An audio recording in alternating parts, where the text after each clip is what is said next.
Bitta zapravkada trassada 700 ta shahar ichiga 550-600 kilometrni dirz uradigan Cobalt avtomobilimiz tayyor bo'ldi.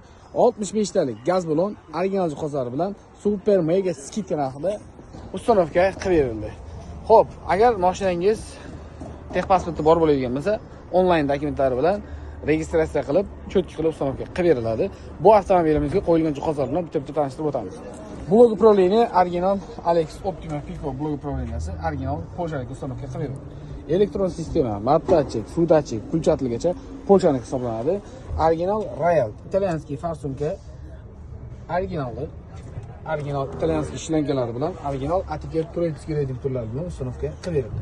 Kimga shunday sifatli, ishonchli va tezkor xizmatlar kerak bo'lsa, pastdagi raqamlarga aloqaga chiqishingiz mumkin. Bemalol narxini yoki obslugalarni tushuntirib berishimiz mumkin. Xo'p, bu avtomobilimiz yangi chiqqan MCM variant bo'lganligi uchun bunga programma proshifkalari hozircha yo'q, kompyuter nastroyga qilinadi, lekin avtomobil gazda cho'tki harakatlanadi. Bu avtomobilni videosini yaqinda gaz qo'ydirmoqchi bo'lgan do'stlaringizga ders yuborib qo'yish esdan chiqmasin.